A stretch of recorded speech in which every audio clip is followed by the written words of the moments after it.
The Twitter versus Modi government war has escalated to an unprecedented level, with the social media giant today, can you believe it, blocking access to the IT minister's account for close to an hour. Twitter claims that the account was locked in pursuance of a complaint of copyright infringement under an American digital law. Ravi Shankar Prasad, the minister, lashed out at Twitter, calling its action arbitrary, and it's made the entire crossfire between Twitter and the Modi government absolutely white hot. A massive escalation in the centre versus Twitter war. The social media website locked Union IT Minister Ravi Shankar Prasad out of his account for almost an hour over alleged copyright infringement. The minister denied access to the Twitter account, took to Indian social media app Coup to hit out at the American giant.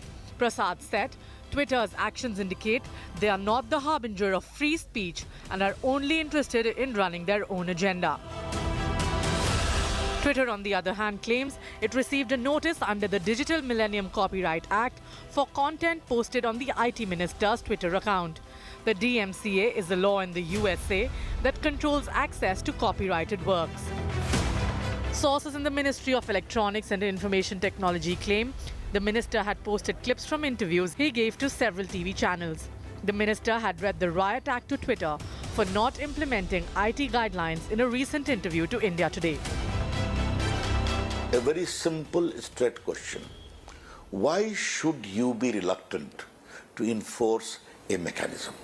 You are giving an impression that we are having a system of checking whether this particular presentation is manipulated or not. Why you have double standards on that?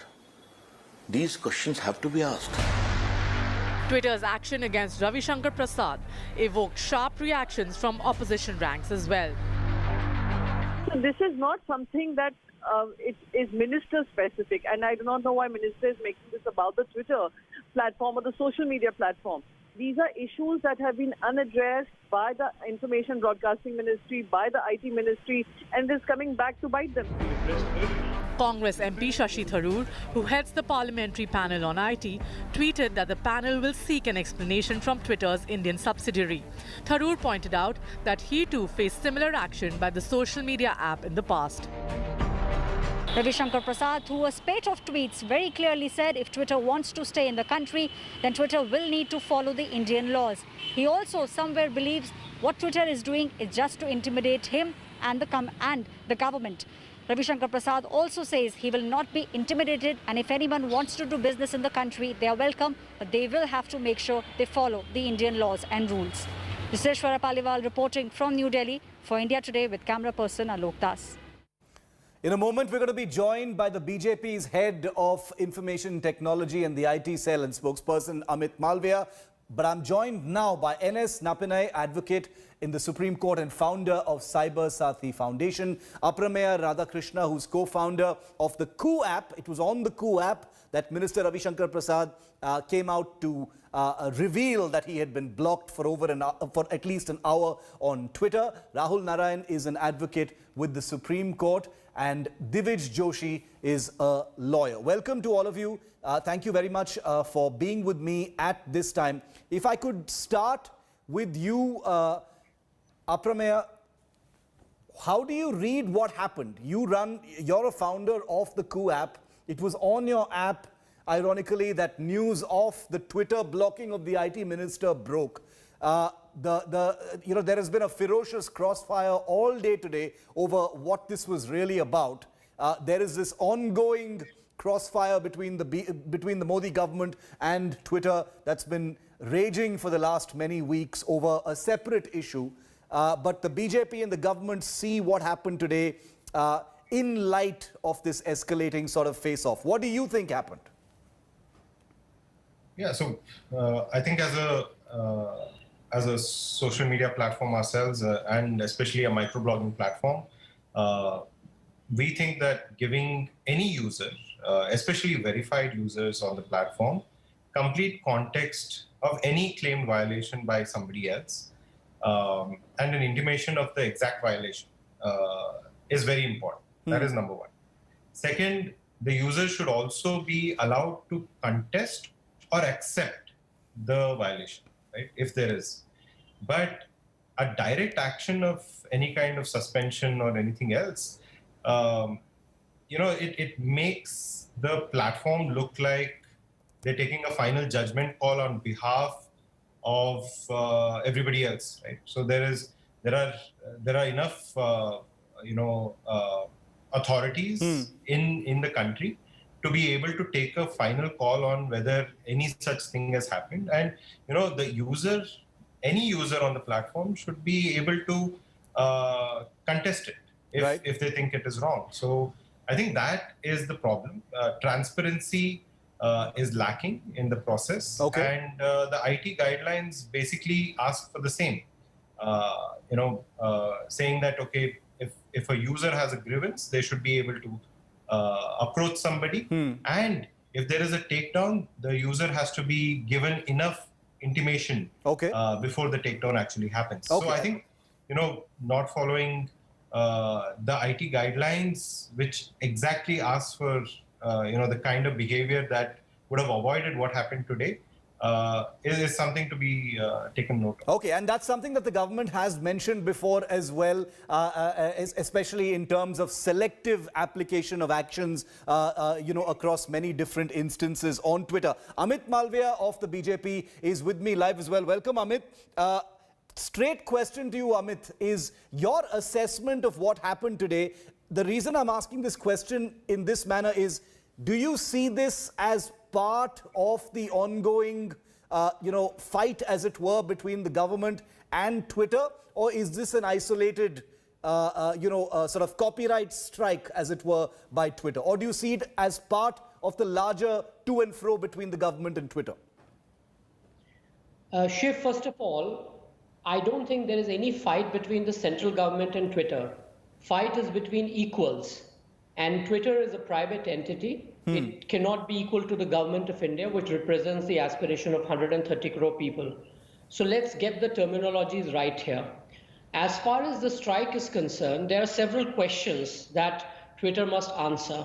How is it that a law that is relevant in America, applicable here in India? And even if that was the case, did the minister post anything which was under copyright? Something like a music video or a clipping of a program or a show that's produced in America and has copyright, and he's perhaps used it? The answer is no. Point number two is that Twitter claims that it is this harbinger of free speech and would protect people's right to express themselves. Clearly, in this particular instance, they haven't covered themselves in glory. And just because Ravi Shankar Prasad happens to be the Minister of IT for India is not the reason why we should be discussing this. We should be discussing this because several users in India have to endure this. And there is no audience that they have to seek redressal, which is exactly what the intermediary rules have been asking for. Appointing a grievance redressal officer, somebody who can look at compliance, and a nodal officer of sorts, which Twitter hasn't complied with. Now, if you are here in India, you are doing business here, you want our markets, then you have to comply with the rules of the land. And you will not do a favor to us by complying. In fact, we will be doing a favor to you by allowing you to do business here. And you have to understand this equation. Twitter cannot be a sovereign republic in itself, having its own rule and playbook of sorts, and expect countries to follow. And Shiv, lastly, this is not an India-centric debate. It's been raging globally. They deplatformed the sitting US president. French president has raised concerns around how these tech companies are undermining democracies. There have been debates in the European Union. Recently, they blocked the Nigerian president for having a view. Twitter, or for that matter, any other social media company cannot dictate what the political discourse in any country has to be. So therefore, if you go beyond what your remit is, there will be consequences.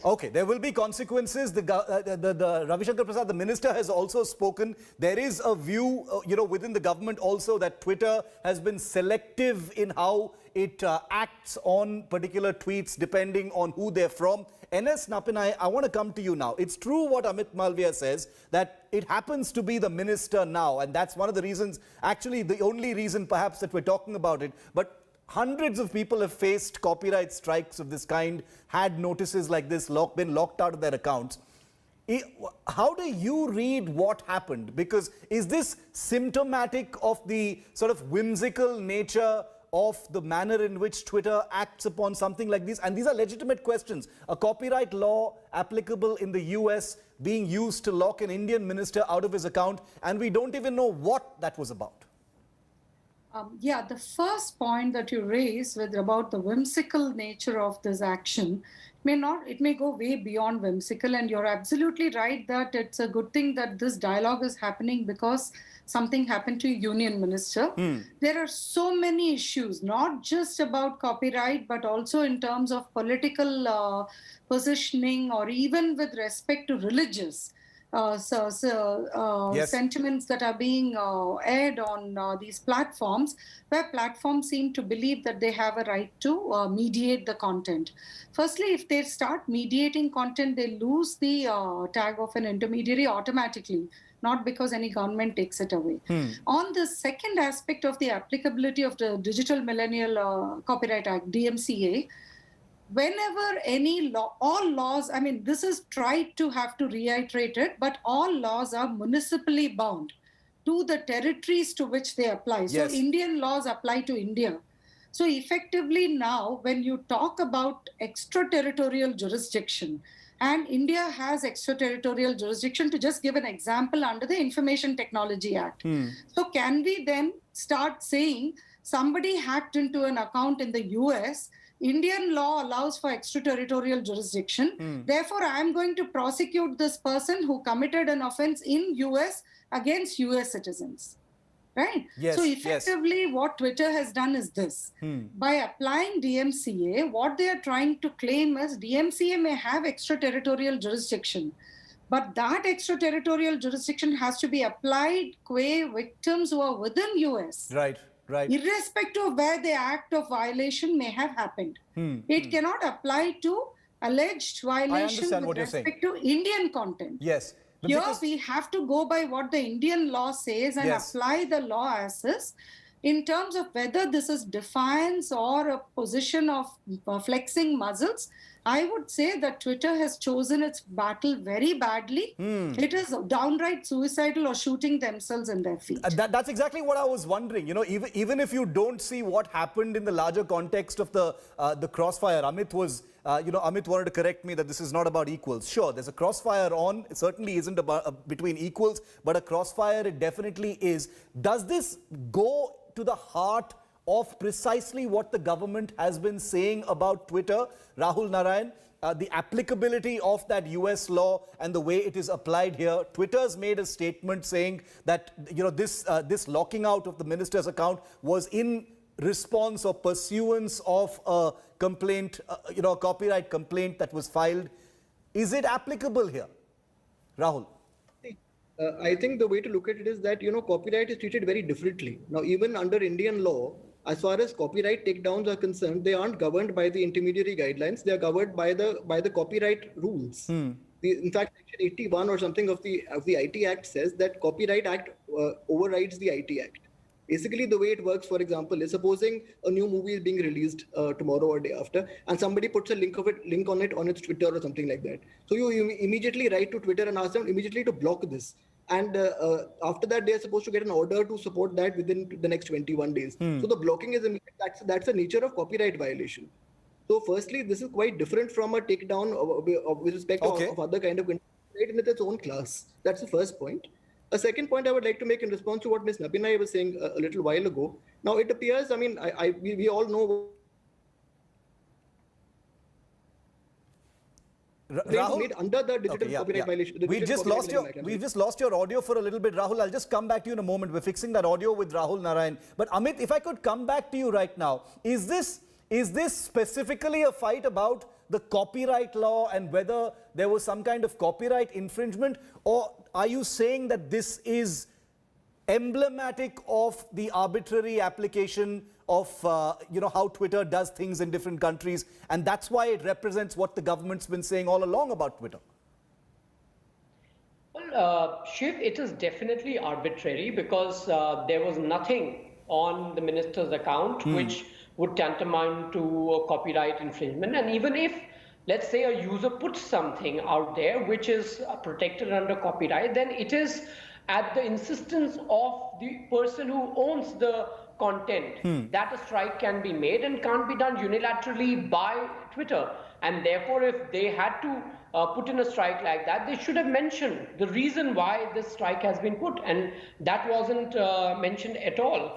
Secondly, we have to understand that Twitter has been absolutely inconsistent with the way they have gone about implementing their policies. For example, if you're about freedom of speech, how come you would deplatform the sitting US president? You were obviously a player in the political process in the country. Now, you could argue that you're an American company and you have stake there, but then you could not have blocked the Nigerian president because you're not a Nigerian company and you could not have had a say in what the Nigerian president had to say. Similarly, world over, we've seen that certain utterances by leaders have been given a free pass. For example, the Iranian president asked for annihilation of the French citizenry, but it was completely overlooked. Pardon me, it was the Indonesian president who made that comment on his Twitter feed, and it was given a free pass. Whereas other utterances, religious and political and so on and so forth, are regularly censored. They have attempted to do so even here in India. And therefore, if you want to be a publisher and not a mere intermediary, then you have to be liable for the content that goes on your platform. Right. Like putting up the content or that video of that incident that happened in Ghaziabad Loni. If you are going to be a publisher, you will have to take responsibility for content such as that. Content around child pornography, content around sexually explicit material, content around terror and law and order. If your platform is being used by terrorists to recruit, let's say, more people into their fold, you will have to take cognizance of that and be accountable for that. Okay. Now, Twitter has to understand, and for that matter, every social media company has to understand that they are no more small little fledgling companies. They are large networks with potential to cause great harm to the society, but they cannot also sit in judgment. So it's a fine line that you cannot editorialize. You have to be a non-partisan player in any country, and you have to be consistent with what you do in any geography. Divij, given that you've got a very, very acrimonious atmosphere at this time between Twitter and the government, Twitter has come out with a statement today, a very plain, simple statement saying that this was about a copyright complaint and we responded to that. Can what happened today, I mean, this issue has become a much more explosive, emotive issue because we're talking about the IT minister. And as Ms. Napinai said, I mean, she says Twitter couldn't have shown worse judgment in what it has done. But can we see this action by Twitter as separate from the larger crossfire that we're seeing happen between the government and Twitter? Or is it something completely separate? Because Amit makes a good point when he says that we don't even know what that content is that this complaint was about. Thank you, Shiv. And I'll just start with an anecdote. In 2018, I received a very similar notice. I edit a blog called Spicy IP, which, funnily enough, talks about copyright law reform. And a major music label in India sent us a takedown notice under the DMCA. And we took them on. We published, and it was international news at that point about the stupidity of this company and the tech platform of trying to take down a copyright law reform website. But the problem, I think, the larger scheme of things, I don't think that this is a conspiracy against India or a conspiracy against the IT minister. The problem is the kind of arbitrariness of private censorship that's built into laws around the world, right? So the DMCA has been criticized for years about how arbitrary it is, how it allows for private censorship and how it allows big tech to kind of regulate our speech without any accountability or without transparency. Now, the interesting thing is that our own laws also have started now promoting that. So the IT guidelines, when they require particular kinds of takedowns, whether from private parties or whether from the government, encourage this kind of discretionary behavior. And they also discourage transparency. So if you look back at the laws, there are parts of the law which don't allow Twitter to make public the reasons for takedowns, right? Especially when it's a government takedown, Twitter can't disclose it to me. So if you want disclosure, I mean, I would say that in the larger context, there are failures of transparency and accountability both by the government as well as by big tech platforms. Okay. And I think a lot of that stems from the kind of regulatory design that we have, which encourages government discretion. It encourages private censorship in many ways. Okay. And it therefore ultimately leads to the kinds of, abuses of power that we're seeing, these kinds of political battles where the government is, often trying to get Twitter to comply with its ideological agenda in a manner that's not really consistent with constitutional principles or with the rule of law. And when you just have everybody, being able to exercise discretion and arbitrary power over each other. Okay. This is the kind so of, you're saying the application of arbitrary power and selectivity is coming from both sides. Amit, you want to answer that?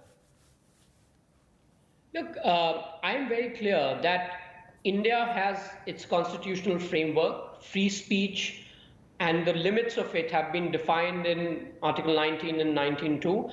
Every agency or any private entity that operates here in this country has to abide by that. Yeah. If there are infringements, then there are courts in our country. There's a proper, well laid out judicial process, and everybody must follow that. We don't want people to sit in judgment of what I should be saying, what my political beliefs should be, and how I express them. There are certain no-go areas that the government has very clearly defined, and I explained that, and they revolve around pornography and terror and law and order. Yeah. The government in its guidelines is also very clear about it. And therefore, let's not get into a situation where we create extrajudicial enterprises who do what they feel like, which is often in violation of the law of the land, because sensitivities in every country are different. To give you an example, Uncle Tom could be a racist slur in America, but in India, that word may be used in a completely different context. How do you expect Twitter sitting somewhere, in America or any other part of the world to be aware of the sensibilities here? That's point number one. And secondly, let's be clear that you cannot be a publisher, you cannot be editorializing content and seek protection under the intermediary law. Okay. If you are the intermediary or if you intend to be one, then behave like one.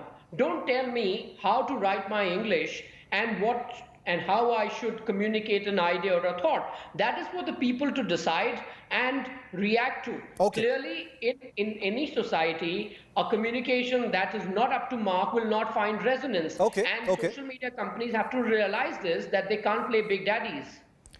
Ms. Napinai, I want to look at this story for a moment from, just your average person on social media, on Twitter, who sees the IT minister getting his Twitter account blocked, and they're going to be wondering, we're vaguely aware of this fight that's going on between the government and Twitter, and now you've got the IT minister blocked. Now there are sections of the government who see this action by Twitter as part of the larger sort of exchange that's going on between the government and Twitter. Would you say this action, despite what Twitter says, has a kind of layer of defiance in it? There's already a sense that Twitter, hasn't met the deadline as far as compliance officers and compliance with the IT laws is concerned. Now there's a copyright hit on the minister and he's locked out of his account. The average person, can you blame them for thinking there is some defiance being shown by Twitter here? Possibly, and yes, whilst it is speculative to talk about it because we are just assuming here, there seems to be some kind of a message that they are trying to pass through saying we are only amenable to American laws, and that is not a good thing in terms of their understanding.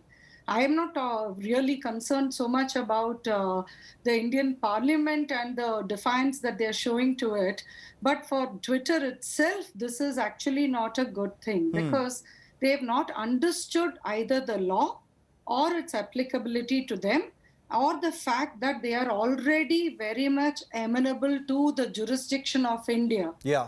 given this, and there were just two things I wanted to clarify in terms of the query you raised and the earlier interventions also. Yes. See, the reason why I'm saying possibly defiance is and you asked about what is it when it is you and I, right?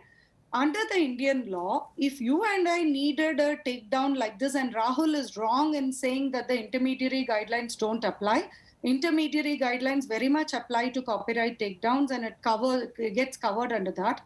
A takedown will happen within 36 hours, but provided you get a court order or there is an order or from a government authority. As a user, as an owner by myself, if I write to them, they're not really going to take it down. Okay. And this was so bad before the new intermediary guidelines came that even if it is violent content against women, you still had to do these two things: get an order from court or from it had to be a law enforcement or a government authority's order for them to take it down. Right. So this was the plight of people like us with respect to violent content against women, etc. Under the 2021 guidelines, you now have a provision for them to take it down within 24 hours. Right. That's why I said prior to this. So we are seeing a lot of very important and relevant inputs that have come under the 2021 guidelines. A lot of it stems from an order of the Supreme Court in the matter of Prajwala versus Union of India. Yes. And this order goes back to consensus proposals by internet companies. And all of this was in 2017. We're not talking about 3-month windows. We're not talking about short-term issues here. These are long-term. Yeah. And there are issues that impact beyond just copyright, etc. To then bring it down to a fight about copyright and also applying an external law with respect to a union minister in India, with respect to content possibly emanating from India, is definitely corporate overreach. Okay. And people who are talking about executive overreach should not start setting examples like this, which is just going to boomerang. Amit, where in your view is this actually going to end? It has extended for a while. There are other social media and tech companies that have complied but have, public reservations about the laws and its provisions.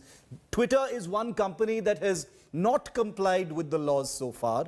How do you see this actually playing out? Because it appears to be escalating and people are left wondering, how is this going to end?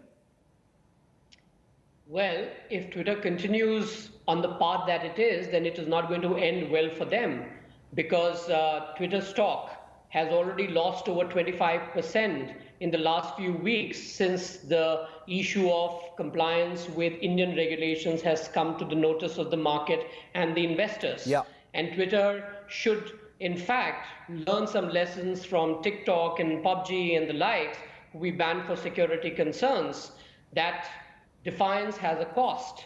And particularly if you are talking about a market that is as large as ours, clearly the investors would have a lot of questions to ask the Twitter management. And therefore, to answer your question, how is it going to end?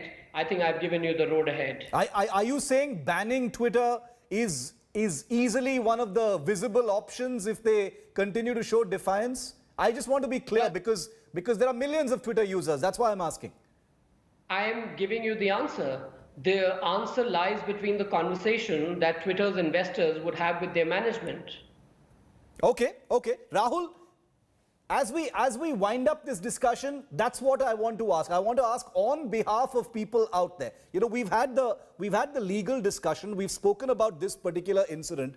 The way you see this actually playing out, not an exaggeration to say that it is escalating. Do you see the possibility of some kind of adverse action against Twitter if it doesn't, stop this quote-unquote defiance? Let me put it like this. If Twitter doesn't follow the intermediary guidelines and a court so holds, as per Rule 7, they lose safe harbor protection. That's it. That means they can continue to be in India, but they'll be liable for whatever anybody else puts forward. I think as a practical matter, no intermediary would like this, so they would probably exit. As far as exiting it otherwise is concerned, then the government of India can take a call if they want to throw out Twitter and lose millions. And I think most of our politicians have millions of followers on it. So I don't think it's really on the cards. So they may want to hector as much as possible and try to influence it in whatever ways. But I really don't them throwing Twitter out. But listen, before you go, can I just make a couple of points? I was interrupted last time. Yes. Firstly, like I was saying, as far as copyright is concerned, Ms. Nabina may have a different view, but as far as I see it, I don't think intermediary guidelines override the copyright guidelines, because the copyright law overrides the IT Act. That's the first part. Secondly, copyright is different from everything else for the simple reason, like I said, the example I was giving you, that if, for example, a movie is released tomorrow, you need an order immediately. You can't wait for a court order to take down a movie. If tomorrow millions of rupees will be lost unless this is done immediately. So this is the process for that. As far as the US digital the act is concerned, a complaint was made under that act. That means the creator of the content, whatever it is, made a complaint under American law. And the most interesting thing about this is that the blocking was only for roughly about 1 hour. Okay. What does that mean? It means to me that this was obviously done by artificial intelligence. The same artificial intelligence which the rules say that you should take down all kinds of other stuff like pornography, etc. This goes on to prove that unless there's a manual override somewhere, automatic censoring is probably not the best or the wisest thing. Okay. And as far as Article 19 is concerned, and the argument, Article 19 1A applies to the government of India. It doesn't apply to private enterprises. Private enterprises governed only by the regular law of the land. Okay. And there is no law that says that they should do this anyway. It's a matter of good business practice. But frankly, the obligation to obey the constitution is on the government, not on private companies. Ms. Napana, I saw your hand raised. So before I go to the others, let me come back to you if you want to rebut. And also the question that I'm asking, where do you see this finally ending? Is it going to be an extended sort of season of exchanges between the government and the, and Twitter? And I'd like to ask that direct question. Is banning Twitter or some other adverse kind of action against them a possibility? I don't think that would be a good idea at all. Even if it is, I believe it's not possible, because we are all dependent on platforms irrespective of where they're emanating from. And the reason I ask is because apps have been banned. Less than a year ago, big popular apps have been banned in this country. That's why. True. And therefore, that's why I said I hope that's not going to be the extreme action in this case. And in terms of your question about where do you see this going? See, this is not just about Twitter. It's about any social media platform or other microblogging sites like Twitter, etc. We need to really draw the line here and understand what we are talking about here. We are talking about complying with the rule of law in India. And that is something that has to be understood as being sacrosanct and complied with, and any kind of contest or protest that any platform may have will have to be taken into account as per due process. The aspect I wanted to come in on, where I had put my hand up for the intervention, is unfortunately Rahul is reading the law wrong, because a heading says overriding does not mean that's what the provision says. The provision says that the Information Technology Act overrides, supersedes everything else, and gives a proviso saying, however, the provisions of Copyright Act will also apply, which means you may take your remedy under the takedown provision of the intermediary guidelines, or you may resort to the takedown provisions under the Copyright Act. But the point I was making earlier, and I reiterate now, is we are speaking about the application of the Indian law here. Unless and until it can be shown that the content was amenable to, the victim was amenable to US laws, and therefore extraterritorial jurisdiction is being applied, to do so blindly, irrespective of whether it's through automated tools or otherwise, is incorrect. We cannot draw comparisons of apples to oranges here, of equating use of automated tools for combating child sexual abuse content or violent videos against women with copyright content, because automated tools were implemented way before the Prajwala order or the intermediary guideline. So when they choose to, they are using automated tools. When they don't, they raise this issue of free speech.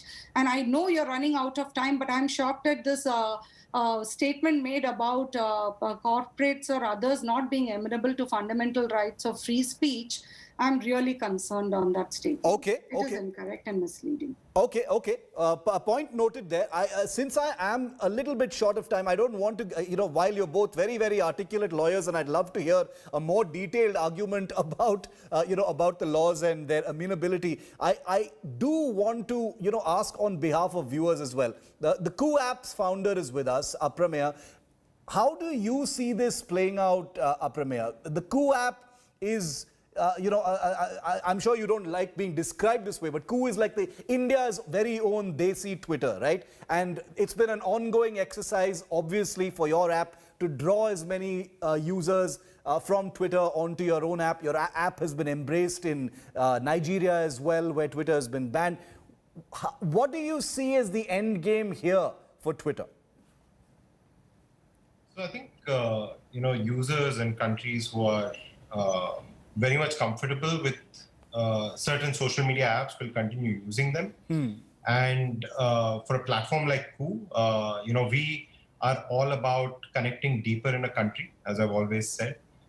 We respect local languages, we respect local culture, we respect local laws, right? And that is what has taken us to Nigeria as well. Yeah. And I think, while there will be platforms which will connect the globe in English, there will also be an opportunity to connect deeper in local languages, respecting local culture as well, and local laws. Okay. There will always be an alternative, right? So that's basically what I think will keep happening.